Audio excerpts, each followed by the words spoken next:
Hello बच्चों, let's read this question. The question says which of the following statement is correct. Option 1 है हमारे पास hybridization of Cl in ClF3 is sp2. Option 2 है हमारे पास the number of lone pairs and bond pairs in I3 minus R2 and 2 respectively. Option 3 है हमारे पास shape of XeF6 is distorted square bipyramidal. Option 4 है हमारे पास hybridization of sulphur is sp3 in SO2. Right. The key concept for this question is क्या हो जाएगा steric number. ठीक है. स्टेरिक नंबर क्या होता है हमारे पास? Steric number is basically the sum of the sigma bonds and the lone pairs.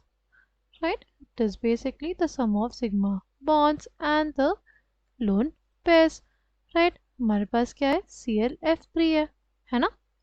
ClF3 की बात करें तो इसमें जो स्टेरिक नंबर हो जाएगा वो क्या हो जाएगा? क्लोरीन के आउटर मोस्ट में कितने इलेक्ट्रॉन्स? 7 इलेक्ट्रॉन्स. 7 में से इसने 3 इलेक्ट्रॉन से बॉन्डिंग कर ली. कितने इलेक्ट्रॉन्स बच गए?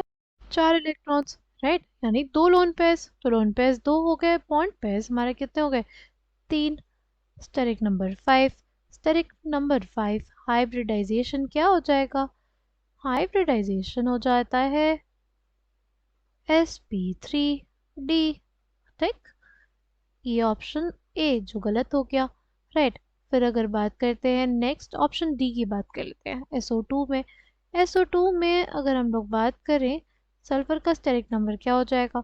देखो, सल्फर के आउटर मोस्ट में कितने इलेक्ट्रॉन्स? 6 इलेक्ट्रॉन्स. 6 इलेक्ट्रॉन्स में से वो बेसिकली ऑक्सीजन जो होता है ना, डाइवेलेंट स्पीशीज होता है, तो ऑक्सीजन के साथ वो बॉन्डिंग करता है तो 4 इलेक्ट्रॉन्स यूज हो जाते हैं. राइट. और उन 4 इलेक्ट्रॉन्स में जो यूज होते हैं उसमें 2 ही सिग्मा बॉन्ड बनते हैं, 2 हमारे पास पाई बॉन्ड बनते हैं. तो पाई बॉन्ड तो हम लोग देखेंगे नहीं, सिग्मा बॉन्ड देखेंगे, वो है 2. और लोन पेयर्स की बात करें तो हमारे पास एक लोन पेयर बच जाएगा क्योंकि टोटल कितने इलेक्ट्रॉन्स थे? 6 इलेक्ट्रॉन्स थे ना. 2 टू 4 टू 6. 6 इलेक्ट्रॉन्स थे जिसमें से 2 इलेक्ट्रॉन्स ने क्या बना ली? Sigma bonds. 2 ने पाई बॉन्ड बना ली. एक लोन पेयर बच गया.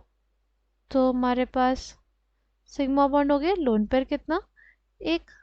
हाइब्रिडाइजेशन क्या आ जाएगी? हाइब्रिडाइजेशन आ जाएगी sp2. ठीक.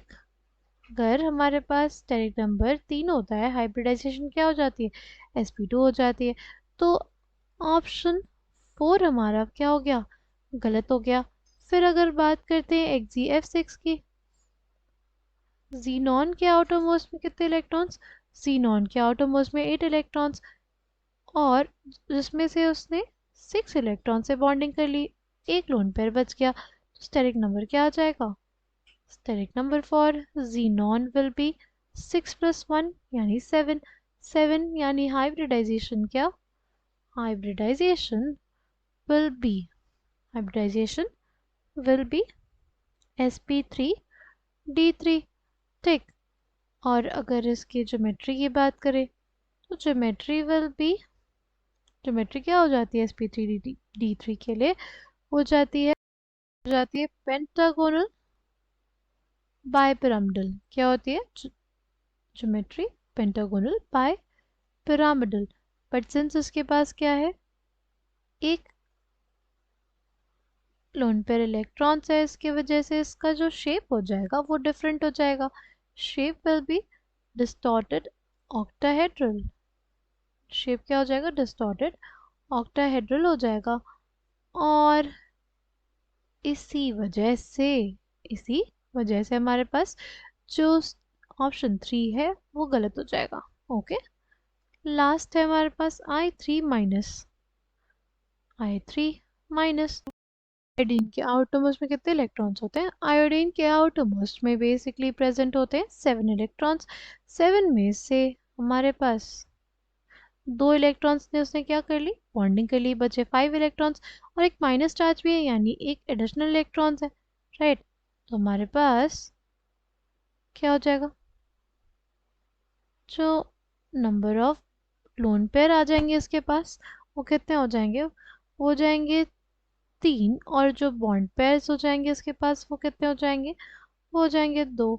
तो हमारे पास ये जो स्टेटमेंट है कि number of lone pairs and bond pairs in I3 minus R2 and 2 respectively, ये स्टेटमेंट भी गलत हो जाएगा. None of the statements for this question are correct.